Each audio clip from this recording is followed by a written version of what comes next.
Live from New Delhi, you're watching the India Newshour, India's voice to the world.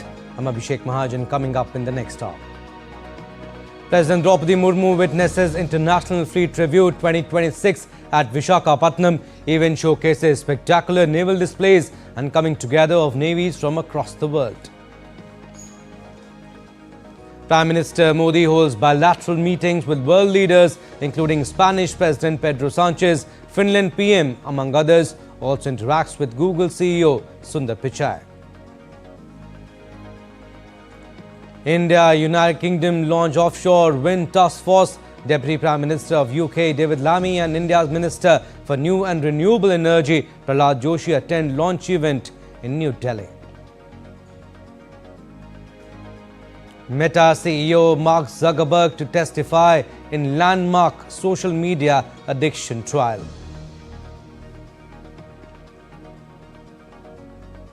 And in T20 World Cup 2026, India to take on the Netherlands at Ahmedabad today. Look to enter Super 8 with a perfect group stage record.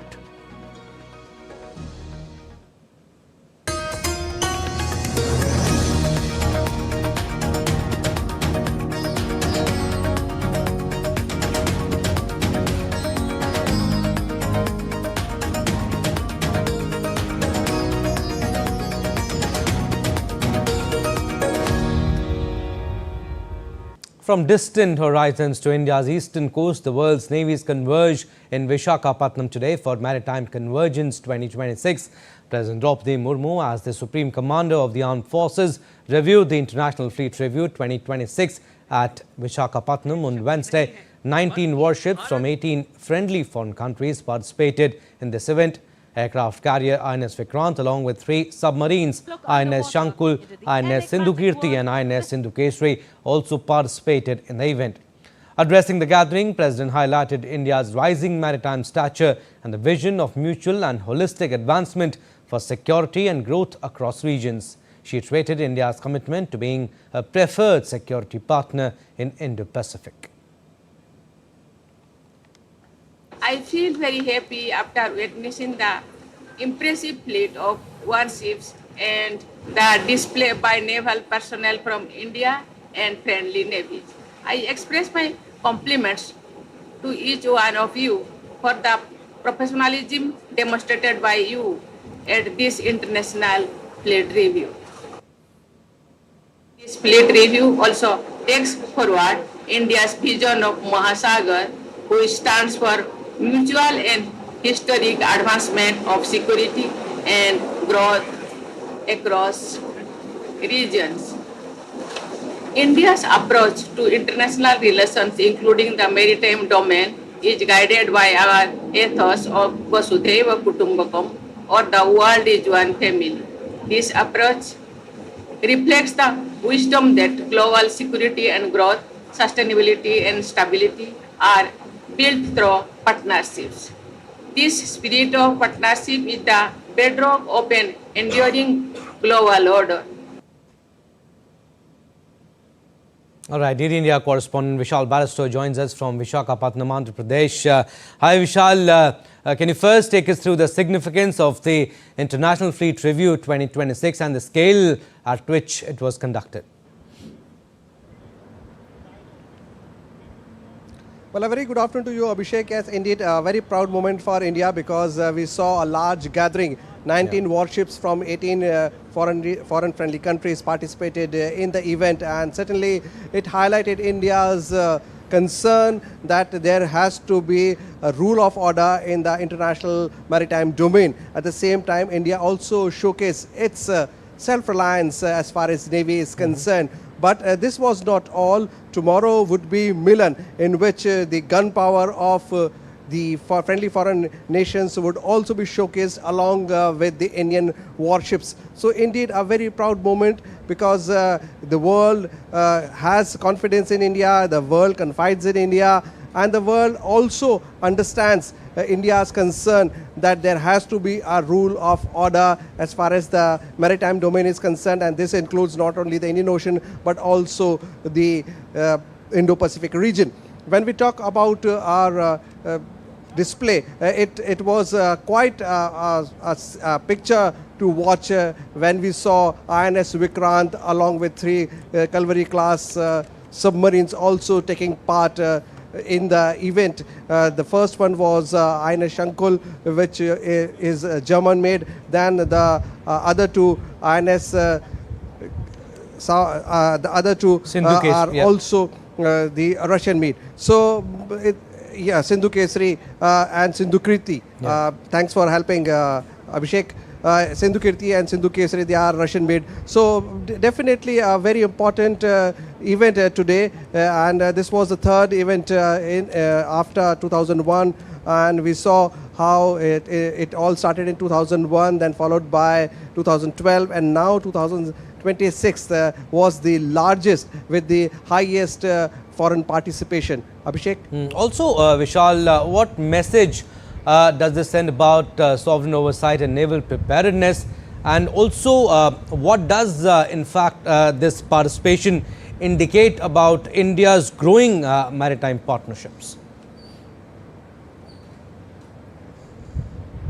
Well, certainly, Abhishek, when we talk about this whole week and the coming days, it all highlights the cooperation, international cooperation that India is receiving, and how the friendly foreign countries are ready to participate in both the international fleet review and also the Milan, in which it would be an exchange of the harbor view, and also the navies of all the countries would be having the Indian Navy personnel, and they would also participate together in the firepower. So definitely it would give a chance for India to showcase its strength, at the same time learn from all the modern developments across the globe. All right, Vishal, we'll leave it at that. Thank you for your inputs. Moving on, Prime Minister Narendra Modi held a bilateral discussion with Croatia's Prime Minister Andrej Plenković on the sidelines of the India AI Impact Summit. The 2 leaders exchanged views on ways to further strengthen relations and advance cooperation in new areas of mutual interest, including AI, information and communication technologies, innovation and clean energy, among others. Both leaders agreed to work for early implementation of India-EU FTA. Prime Minister Modi appreciated deep interest of the people of Croatia in Indology and the Indian traditional system of yoga and Ayurveda. Meanwhile, heads of state who have arrived for the India AI Impact Summit in New Delhi are holding bilateral meetings with Prime Minister Narendra Modi at Hyderabad House. First one being the Spanish president, who held talks with Prime Minister Modi. Both leaders discussed a wide range of issues aimed at deepening India-Spain partnership, including trade and economy, digital innovation, health, climate action and education, among others. PM Modi conveyed his appreciation for Spain's consistent support for strong India-EU relations. The visit of President Pedro Sanchez will add further impetus to the ongoing celebrations of India-Spain dual year of culture, tourism and AI. And Finland's Prime Minister Petteri Orpo also met PM Modi on the sidelines of the India AI Impact Summit. They discussed cooperation in sustainability and digitalization, AI research and ethical innovation, and how Indian talent can strengthen bilateral collaboration. Prime Minister commended Finland's efforts as an emerging innovation player in AI. The 2 leaders reaffirmed their commitment to advancing responsible, talent-driven AI and harnessing tech-enabled solutions for a sustainable future. And President of Serbia, Alexander Vučić, also met Prime Minister Modi. Writing to an English daily, Serbian president has stated that AI summit places India at the center of the global discourse, animated by Prime Minister Narendra Modi's ambition to democratize access to the benefits of new technology. The summit seeks to ensure that AI is not the preserve of a privileged few. And Google CEO Sundar Pichai is also in the national capital to attend the India AI Impact Summit, on the sidelines of which he met Prime Minister Modi. In October last year, Google announced an investment of $15 billion over 5 years to set up an artificial intelligence data center in India's Andhra Pradesh. And on day 3 of AI Impact Summit, Prime Minister Narendra Modi will hold the high-stakes leaders meet and greet, during which he will meet heads of state, including those from Spain, Finland, Serbia, Croatia, Estonia, Bhutan, Kazakhstan. The aim is to strengthen bilateral ties, discuss ethical AI governance and foster technological collaboration. The AI Summit witnesses a gathering of 20 heads of state, global tech CEOs and policymakers.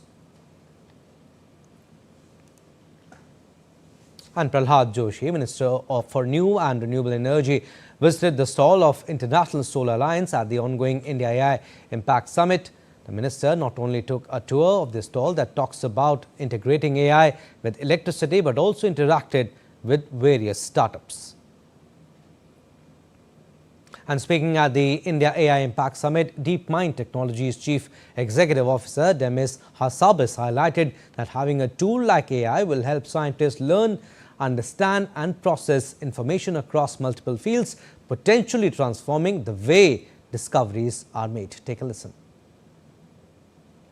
All life and career working on AI is, I saw it quite early on as if you could build these kind of general models that were good at pattern recognition, they would be incredibly useful scientific tools. Maybe the ultimate tool for science. I think having a tool like AI will really help scientists learn about and be able to understand and process all of that information from multiple different domains. Besides, the summit is witnessing various sessions ranging from governing safe and responsible AI within digital public infrastructure, AI in education and accelerating India's AI growth. Minister for Electronics and Information Technology Ashwini Vaishnav attended the opening ceremony of Research Symposium at Bharat Mandapam. Addressing the gathering, he expressed optimism about India's future while also asserting that AI must be safe and solve real-world challenges. Thank you for coming out in such large numbers at 8:30 in the morning. Yesterday we had about 250,000 people, mostly young. The average age was, I think, below 30, attending the AI Expo and the entire exhibition area. It was phenomenal response. When I interacted with the young minds, I was so surprised at the optimism that most of the young people expressed towards this opportunity which is coming for them. Initially I was a bit apprehensive, but looking at their optimism, I am feeling really hopeful for a totally new future for our country and for the world. We in India are very focused on AI in the edge, AI for use cases, AI for solving real world problems, AI for improving the productivity in the enterprises, AI for population scale problems like healthcare, like agriculture, like climate change. These are the things that we are focused here in India. And this AI Summit brings that opportunity. And as we discuss various technical matters, I will request the topmost brains which are present here to please do bring some solid, concrete suggestions on how to make AI safe. This is a great tool. It should be used for the benefit of humans. It shouldn't be something which really distorts that balance. I really look forward to the suggestions and ideas which will come out of this symposium. Thank you very much for coming to this symposium in such large numbers, and I wish you all the best. And India and the United Kingdom have launched the India-UK Offshore Wind Task Force in New Delhi, marking a new step in their clean energy partnership. The task force was launched at Atal Akshay Urja Bhavan in the presence of UK Deputy Prime Minister David Lammy, India's Minister for New and Renewable Energy Prasar Joshi, along with British High Commissioner Lindy Cameron and senior officials from both countries.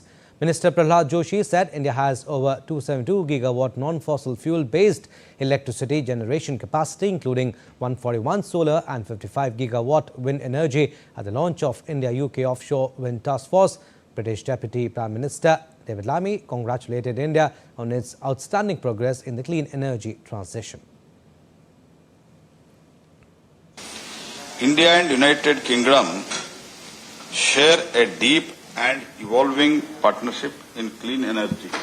India's clean energy transition is about execution scale. Today, India's installed non-fossil capacity stands at over 272 gigawatt, with a solar at the more than 141 gigawatt and wind at 55 gigawatt.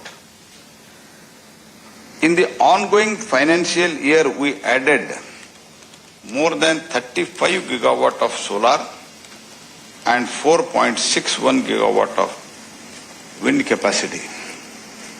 Also, last year, India achieved 50% of its cumulative installed power capacity from non-fossil sources, 5 years ahead of our nationally determined contribution commitment. For its outstanding progress, particularly surpassing the milestone, as has been outlined, of achieving 50% of installed electricity capacity from non-fossil sources, 5 years ahead of its 2030 target, clearly now leading much of the global community. All right, still to come on this edition of DD India News Hour. Peru's Congress impeaches interim President Jose Ijeri after 4 months in office.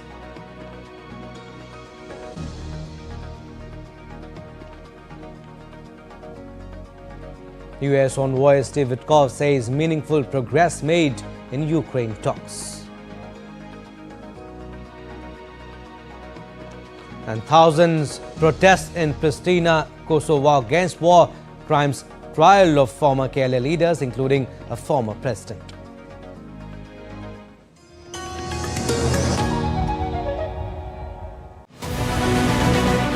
On defense dynamics, is Europe witnessing a nuclear shift? From Paris to Berlin, France and Germany talk on shared deterrence, what it means for NATO's strategic future. India's rupees 3.6 lakh crore defense modernization push is the biggest capability leap in decades. We explain why the DAC's green signal for force multipliers like Rafale fighters and P-8I deal could redefine air superiority and maritime dominance. And a worrying surge in cyber espionage targeting defense sector workers, who's behind it and why now. Plus in my take, why India's new defense procurement policy isn't just a reform, it's a strategic reset. For all this and much more, tune in this Wednesday at 8 PM IST only on DD India.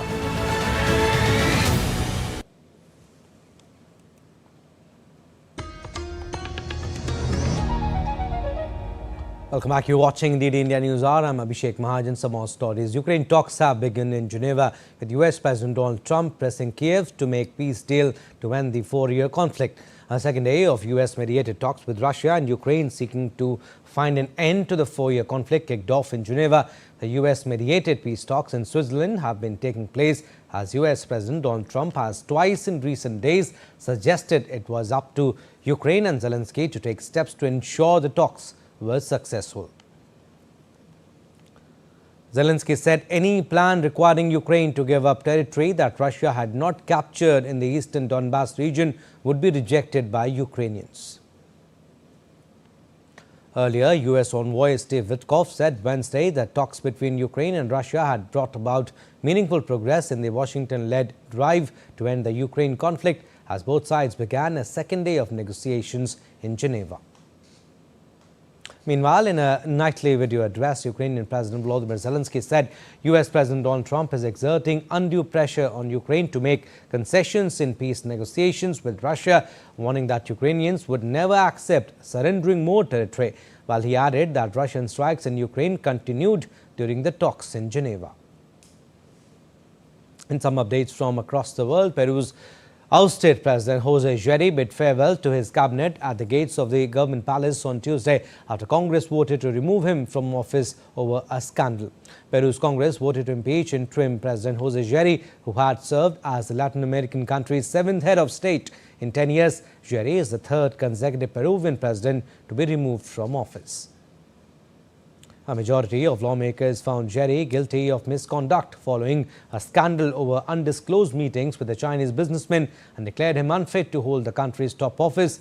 A total of 75 lawmakers voted in favour of ousted Jerry, while 24 voted against and 3 abstained. Congress will elect its own new leader on February 18, who will then take over automatically as Peru's interim president until the current term ends on July 28.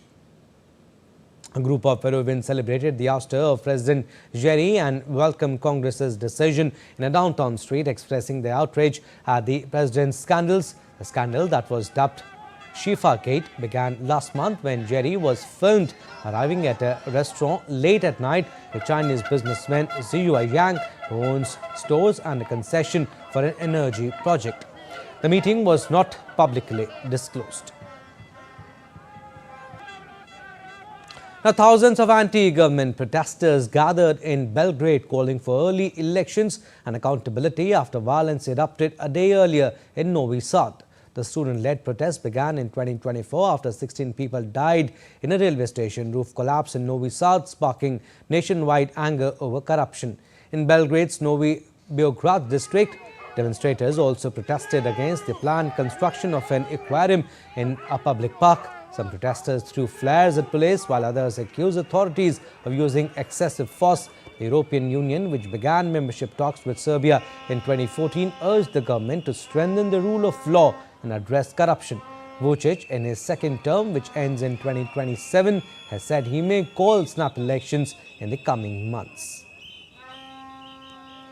Now, Kenyan airport workers called off a strike on Tuesday after 2 days of disruption that had caused flight delays and cancellations at one of Africa's busiest airports. A strike by Kenyan airport workers has been called off after the Kenyan Aviation Workers Union reached an agreement with the Transport Ministry. The KAWU union went on strike on Monday in a labour dispute with the Kenya Civil Aviation Authority, causing major disruption at the Nairobi's Jomo Kenyatta International Airport. The union launched the strike despite a court order saying it should not go ahead, citing grievances including its failure to conclude a collective bargaining agreement with the aviation authority. Now, operations at Lithuania's Vilnius airport were suspended on Tuesday evening due to weather balloons from Belarus entering its airspace on Tuesday night. Now, the Lithuania's airport has resumed its operations after a short closure. Traffic at the airport was restricted for 75 minutes after the Baltic countries' crisis management center around 18:30 GMT notified the airport of weather balloons posing a risk to aviation. Officials said the airport has been closed more than 10 times since early October 2025 due to similar incidents. Moving on, the United States on Tuesday has announced the first tranche of Japanese investments under a massive $550 billion commitment linked to a trade deal with President Donald Trump. The commitments of $36 billion for 3 infrastructure projects came as Japan comes under pressure to deliver on its pledges made in 2025 in return for lower U.S. trade tariffs. U.S. President Donald Trump described the announcement as a major trade victory, saying tariffs played a key role in securing the deal. Japanese Prime Minister Sanae Takaichi said the projects would strengthen the Japan-U.S. alliance.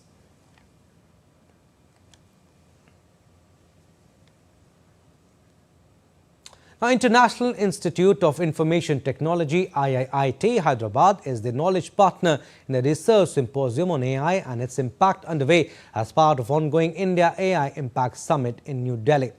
DD India's Tanvi Taneja spoke exclusively to Professor P.J. Narayanan, former director of the institute at the Bharat Mandapam, on the summit's impact theme, Bharat Gen India's AI sovereign model, and how students need to be skilled in an AI-driven world. Take a look.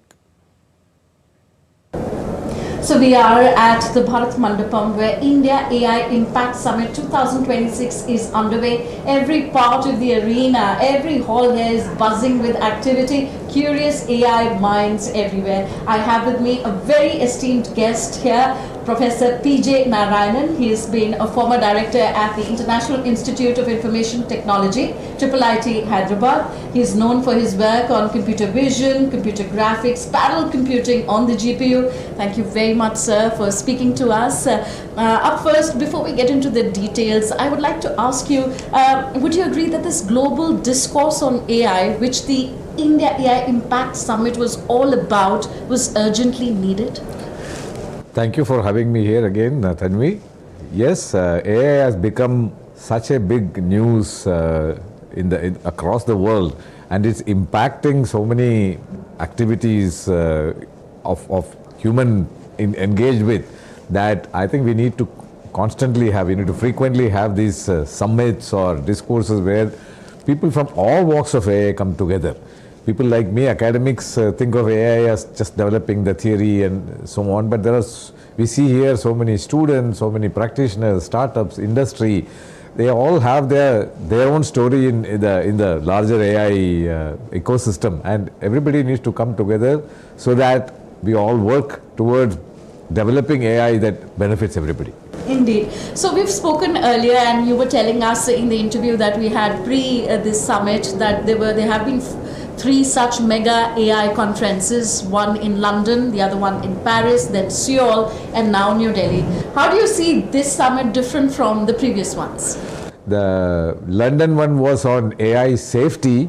The Paris one was on AI action, called AI Action Summit, and this one is called AI Impact Summit. The Seoul one was slightly different. It is, I don't know if it can be counted among the series or something. Okay. So I think the impact of AI is what is in focus here, and I think a country like India has maximum to gain with its size, population, and the cost points at which our society can afford things. Probably the biggest payout is to Indians if you can harness AI well. What is your vision for AI in Indian education for the next decade? I think for me the tools of AI used in education should be appropriate for that age group or appropriate for the class. So in small classes, class 5, 4, 3, those classes, we teach arithmetic, we teach spelling, grammar, language, etc. That is meant to develop a certain kind of linguistic thinking, numerical thinking in the kids, in their minds, and that is very important. So at that stage, using high-end AI tools or even high-end calculators or high-end AI tools that can compose, write things fluently, it should be discouraged, because the very purpose is getting those basic skills. So they should be getting their hands dirty, not use spell check, not use Grammarly, that kind of tools while they are developing, because the very purpose is getting the basic language skills. Okay. Whereas when you are in college, when you are writing an essay, you are writing a report in a company, you want the report to be perfect. You should use your scholarly, your Grammarly or your spell checks, and maybe even your advanced tools to ensure that the message comes across very well in a professional manner. You can create, these language LLMs or Grammarly or that kind of advanced tools can be very, very ultra patient teachers. The human teachers may not have the patience as this machine teacher, provided you use it as something that you can bounce ideas off rather than take over and control your thinking process. How can India lead globally in AI-powered education, thereby ensuring equity and inclusivity? This is also a very good question. I did mention earlier that AI combined with this bandwidth availability can be a big game changer, leveler for society.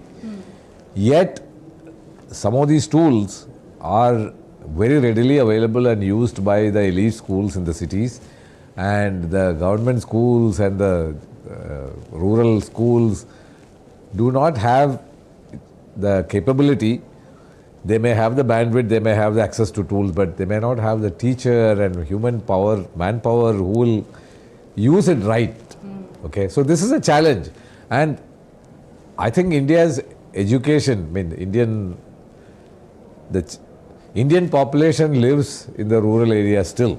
Okay, and our biggest challenge is how to get them educated, skilled, the right way for the going forward. Otherwise, the demographic dividend that we have today will not work out well. AI definitely provides a channel or way by which this can be done, but very careful policy and involvement, by the government, including providing, obviously the physical infrastructure, which is the easy part, but also the teachers and the right kind of tools to the teachers. I think in the school level, AI should be with the teachers, not with the student. So there is a lot of talk about introducing AI in schools, etc. But I think that has to be done right. Then we will certainly have our, the 1.4 billion people very well educated, ready to face the tomorrow's society. Important pieces of advice that you've given to the students, specifically those who are going to study computer science in the times to come and devise future AI models, not just for India, but for the world. Wow. Thank you very much, Professor P.J. Narayananji, for coming to hall number 1 to speak to us on DD India. Thank you, Tanvi, to DD India for having me here. Thank you. Okay. Still to come on this edition of DD India News Hour. A discussion with the guest on safe use of AI.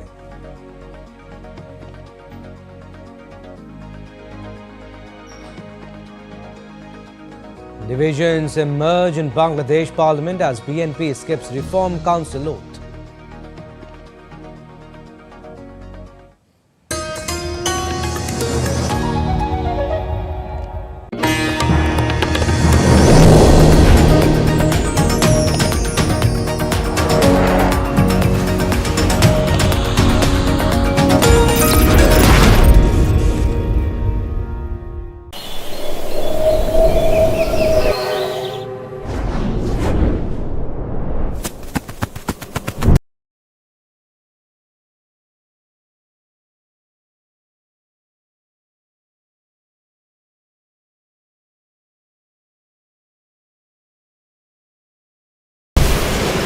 Tamil Nadu.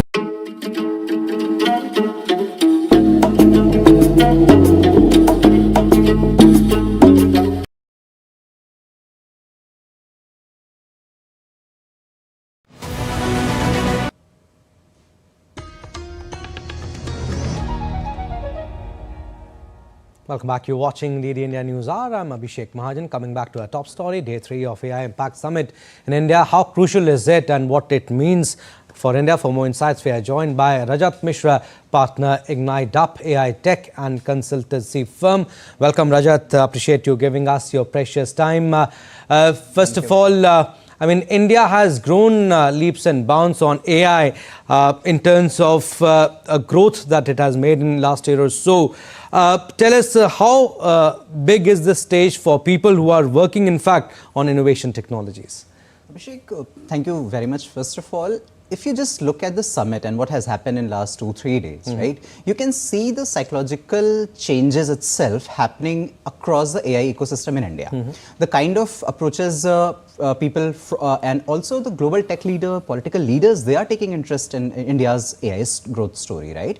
And this is the same scenario, the same kind of confidence and also trust that Indian ecosystem, Indian startups, Indian researchers and new students who might be interested in AI can work on this, and they will have a good future working on this. And this is what we have seen. That is the culmination of last 1 or 2 years where we have worked on, let's say, India AI Impact mission is there, then semiconductor mission is there. So lots of new things, let's say around 9,500 data sets are being used, and that has been provided by Government of India.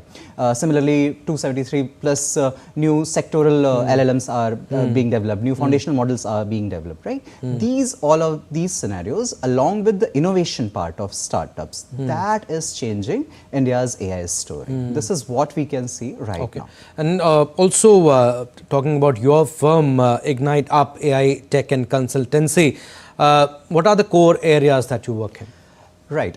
So we are working on 2-3 specific things. One is very inclusive and sustainable scenario where we are working with cattle. So we are developing new models, especially using AI, where cattle, especially let's say cows, buffaloes, right? The dairy sector can be transformed. So not only we are collecting the data, we are analyzing that, utilizing different models, we are also incorporating healthcare in that, let's say veterinary doctors, new consultancy, BFSI, that is banking, financial and insurance models, and also food processing. So the entire food chain, and especially in dairy sector, can be transformed using that. This is one example where sectoral AI is being developed. Similarly, we are also working on financial sector where let's say financial frauds are happening, especially with MSMEs where they are not always aware of multiple schemes, multiple laws, multiple acts, and there are multiple red flags which they miss out. So if we have a good amount of data of these businesses, especially MSMEs,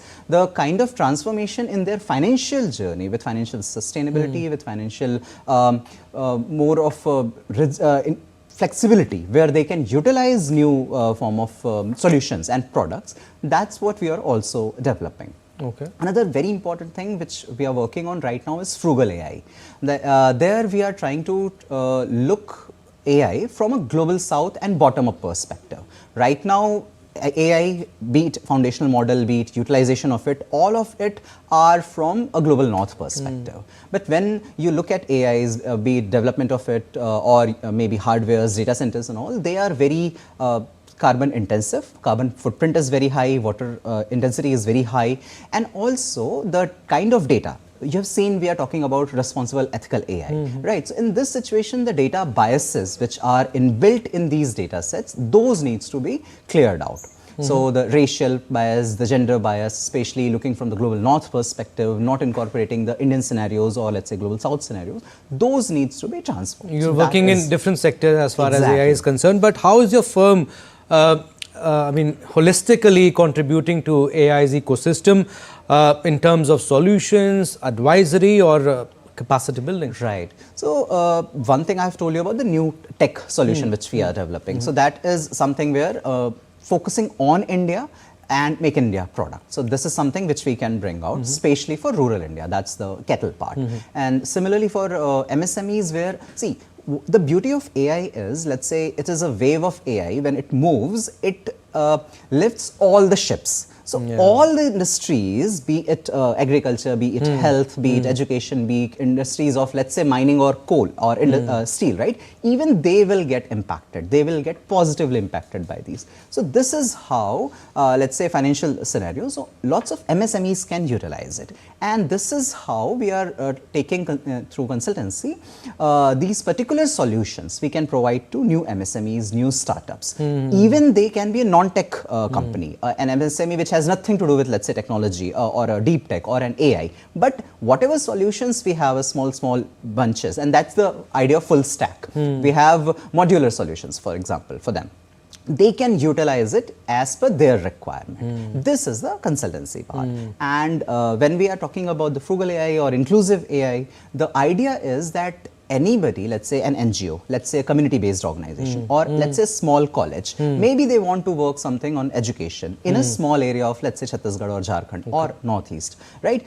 They can utilize it without maybe not knowing all the things about AI. Maybe they will have a framework which they can utilize. These are the scenarios where we are directly contributing in some form and also indirectly to MSMEs. Yeah, I understand. Very interesting. But today is the day 3 of the AI Impact Summit. How crucial is it? And from your perspective, what should be the key outcomes for India by the end of the summit on Friday? Right. The cruciality part, again, as I've mentioned earlier, the psychological aspect, that is very important. And also, instead of just awareness generation, it has become a widespread participation event. That is the importance of it. Now, the outcome I will love to have would be where, let's say, we pick out sectors specifically where, let's say, we create China as our competition, for example. And in those sectors, we need to move very fast. The beauty of Indian ecosystem overall and India is that we have diversity of languages, we have diversity of culture, right? So the kind of data sets we have, that is huge. If we will utilize it well, we will be able to match what China is doing right now. So similarly, let's say take the example of DeepSeek or Seedance and all, right? So we need to have those sort of fundamental models. However, keeping the democratization of AI part, the responsible and ethical AI part from Indian scenario. Because if we can develop that, we can become a global South leader. But I mean, since you have spoken about it, safe and responsible use of AI. Right. What do you think? What concrete steps should India take in this regard so that AI is used responsibly? Yeah. So first of all, data centers. Obviously, we have to have that in India. Second thing will be data sets. Okay. Now, what is happening? Data sets, let's say right now, the most of the important or major fundamental models, LLMs, right? They have been developed on the data sets which are there in, let's say, USA from Europe, right? That data sets should be from India, first of all. And then the data sets needs to be anonymized. In the sense, it's not that our personal data should be utilized there. The next thing would be data training. When you are training on those data sets, it needs to take care of the biases involved. The racial bias, the gender bias, the caste bias, the region specific bias, the accent, right? All of these things need to be taken care of when you're working on training these data sets. After that, what happens? Let's say you have a good solution, but the hardware is costly. Maybe it is not able being used properly in rural India, for example. So, can you develop a solution which may be used very well in Delhi and Mumbai, but can it also be used, for example, in Bundelkhand region, right? So, that transformation, focusing a customized solution, that is also very much needed from AI. So not just LLMs, that is large language models, but also SLMs and also edge computing. Let's say which may not require that much of intensity, that much of connectivity, right? So let's say 5G. You don't have 5G in all the places, but let's say if you can work on low bandwidth, low connectivity. These are some of the solutions which are truly global South and truly Indian solutions. Right, and very quickly. But how big is this AI Impact Summit for India? Prime Minister Modi also holding bilaterals on the sidelines of the summit. India showing the way? Definitely, and you can see around 20 top leaders have been here. French President Macron was there, then Netherlands President, I think he is Google coming. CEO too. Google CEO, Sam Altman is there. So all of these, NVIDIA have contributed something, so they are signing an MOU. So with all these countries and companies, India is signing an MOU. The reason why these leaders are interested is definitely that India is going to show AI way. And the important thing which in my mind should be, can India catch it properly and develop solutions which are not only for us but also for global. Let's say for all the people. That's the idea of like people, planet and progress. The motto of 3 pillars of this particular summit, right? Yes, and that should be the two. Yes, and Prime Minister Modi also saying that India should be among the top 3 AI superpowers in the world by 2047. We'll leave it at that. Thank you for your insights and talking about AI. Thank you. All right, moving on. Sharp political division surfaced on Tuesday after newly elected lawmakers of the 13th Parliament deferred over taking an additional oath as members of the proposed Constitutional Reform Council. Members of the Bangladesh Nationalist Party took oath only as members of Parliament, declining to recite the second pledge. Party leaders said they were elected as MPs and not as council members, while arguing that the council must first be incorporated into the constitution through parliamentary procedures. In contrast, lawmakers from Bangladesh Jamaat-e-Islami and the National Citizen Party took both the parliamentary oath and the Reform Council oath administered by Chief Election Commissioner A.M.M. Nasaruddin. The disagreement follows a recent referendum endorsing constitutional reform and the July National Charter, which proposes formation of a Constitutional Reform Council. The BNP said it remains committed to reform but insists changes must first be legally adopted in Parliament. And Prime Minister Modi has invited Bangladeshi Prime Minister Tariq Rahman to visit India at a mutually convenient time. The invitation was conveyed in a letter which was handed over by Lok Sabha Speaker Om Birla when he called on Tariq Rahman following the swearing-in ceremony at the Jatiya Sansad Bhavan in Dhaka on Tuesday. In the letter, PM Modi termed the victory as a testimony to the trust and confidence reposed by people of Bangladesh in Tariq Rahman's leadership and their mandate for his vision to take the country forward on the path of peace, stability and prosperity. All right, still to come on this edition of DD India News Hour. Kuno National Park welcomes 3 cheetah cubs.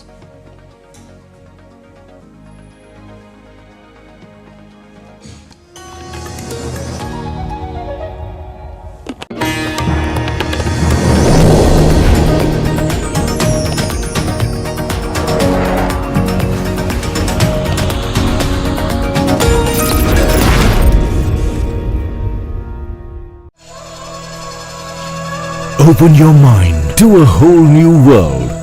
Explore mystic wonders of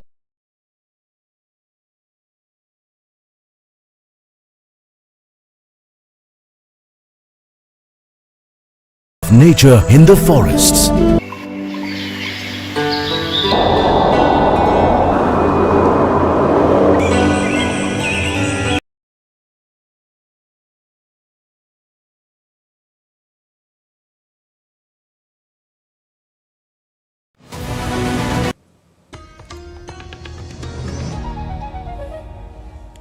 Welcome back. You're watching DD India News Hour. I'm Abhishek Mahajan. Some more stories. German pharmaceutical giant Bayer has long been dealing with lawsuits regarding a weed and pest killer that is rumored to cause cancer. Now, these lawsuits seem to be settled.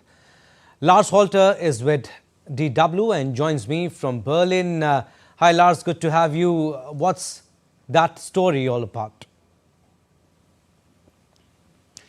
Thanks for having me. Well, it is quite a story that started in 2018 when Bayer took over the US agricultural company Monsanto in a multi-billion-dollar deal. Bayer at the time was mostly known for pharmaceuticals like aspirin, but was also involved in chemicals and agriculture and seeds and related products. Monsanto, at the time a privately held company in the US, seemed like a good fit, even though right around the time of the takeover, troubles over Roundup first came up. Now, Roundup is a weed killer made and sold by Monsanto that many gardeners in the US used freely in professional landscaping as well as home gardening. Now, some of the people using the product were later diagnosed with cancer, some died from it, and pretty quickly, Bayer, now the owner of Monsanto, found itself at the back end of dozens of lawsuits, later hundreds, and in the end got sued 200,000 times. Also, Lars, what was the basis for those lawsuits? Was Bayer culpable in those deaths?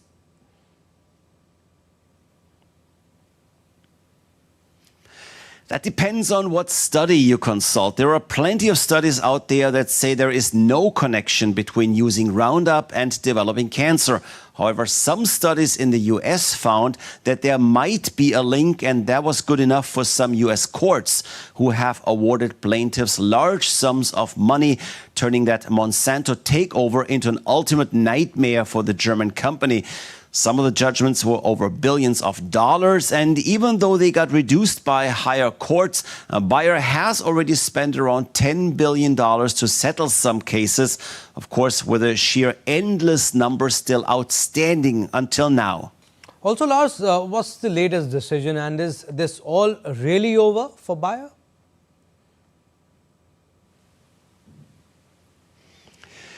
So this latest court decision says that Bayer can indeed settle all the outstanding lawsuits. The company will commit to payments of another $7 billion over the next 20 years. And no, this story is still not entirely over. The US Supreme Court is still looking into it later this year. But for now, it looks like for Bayer, the Monsanto nightmare is coming to an end, and that the company will end up booking a $20-some billion loss on the entire chapter surrounding Roundup. Now, that is a lot of money, even for a company that's among the largest pharmaceutical players in the world. But no matter how big the payout, at least Bayer can kind of put this behind themselves and plan their future endeavors, knowing that with a high likelihood, at least, there are no more expensive surprises down the road. And that alone is good news for the company, and investors were excited about it as well, with Bayer shares up 7% yesterday when the news broke. All right, Lars, we'll leave it at that. Thanks for information on that story. Moving on, Meta CEO Mark Zuckerberg is expected to be called as a witness on Wednesday in a closely watched social media addiction trial in Los Angeles. A 20-year-old woman identified as Callie GM in court has sued Facebook and Instagram parent company Meta Platforms and Alphabet's Google, which owns YouTube. A lawyer said that internal company documents show that these companies built machines designed to addict the brains of children. The Meta Platforms has denied the allegations, stating that it has invested heavily in teen safety over the past years. A verdict against the tech companies could smooth the way for similar cases in state court and shake the industry's long-standing U.S. legal defense against claims of user harm, as Google, Meta, TikTok and Snap face thousands of lawsuits in California.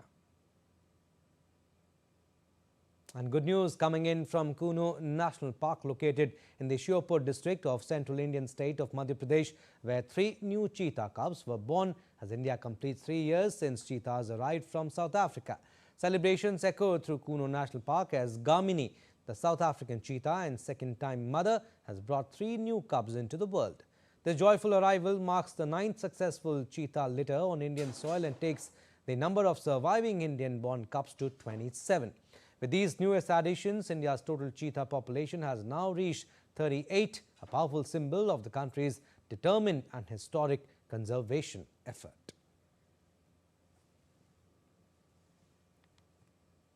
All right, sports updates now. We'll start with cricket. India will lock horns with the Netherlands in their last group match in Ahmedabad on Wednesday. With their Super 8 berth sealed, India might rest some of their key players to test bench strength. On the other hand, the Netherlands will strive to end their campaign on a high. All right, dear India, after securing their place in the Super 8 stage of the T20 World Cup, India will face the Netherlands in its final group match in Ahmedabad. Though it is a dead rubber, but no team can be taken lightly. The tournament has already seen some upsets, and the Indian team would like to continue its winning streak before the start of the next stage. The men in blue might test their bench strength by resting some of the key players, including Jasprit Bumrah. On the other hand, the Netherlands are known to cause upsets. In the 2022 edition, they defeated South Africa and knocked them out of the tournament. In the first match of this edition, the Netherlands put Pakistan in trouble, losing the match by a narrow margin. They won against Namibia but lost against the USA. They will strive for a better performance against India. The two teams faced each other in 2022, which India won by 56 runs in Sydney. India have played 8 T20 matches at the Narendra Modi Stadium, winning 6 and losing 2. This match against Netherlands is going to be very important for Team India. They would like to test their bench strength. Plus, they have to play their Super 8 match against South Africa in this stadium, and the final can also be played here. So they would like to utilize this match to read the conditions better. And once again, the focus will be on world's #1 T20 batter Abhishek Sharma, who has not yet clicked in this tournament. With camera person SP Dubey, this is Suchitra reporting for DD India in Ahmedabad. And Jammu and Kashmir have reached their maiden Ranji Trophy final with a dominant win over Bengal at the Bengal Cricket Academy ground in Kalyani today. Powered by Aqib Nabi's all-round performance, Jammu and Kashmir sealed a 6-wicket victory against the two-time champion. Bengal was bowled out for 99 in the second innings, with Nabi and Sunil Kumar grabbing 4 wickets apiece to leave J&K a modest target of 126. Aqib Nabi shone with an all-round performance, picking 9 wickets in the match and scored a crucial 54 ball 42 in the first innings. Jammu and Kashmir will face the winner of other semi-final between Karnataka and Uttarakhand. Updates from the first leg of the Champions League playoffs. Defending champions Paris Saint-Germain overcame a 2-goal deficit to beat AS Monaco 3-2 in an away game. Desiree Doué came off the bench to steer an impressive turnaround for PSG. Doué proved decisive for the visiting side as he struck 2 superb goals and an assist to set up a superb win. Vinicius Jr. helped Real Madrid edge past Benfica 1-0 in the first leg of the Champions League playoff tie. Elsewhere, Galatasaray stunned Juventus beating the Italians 5-2 in Istanbul, and Borussia Dortmund seized the upper hand in their tie against Atlanta with a 2-0 first leg victory. Well, that's all we have in this edition of DD India News Hour, but do let us know your thoughts on the news of the day. For those on the go, you can get all the latest news and updates from India and across the world on DD India mobile app. The app is available on both Android and iOS platforms. Scan the QR code on the screen to download now. And we'll be back with more news as it breaks here on DD India. I'm Abhishek Mahajan. From all of us here in Delhi, thanks for watching DD India News Hour.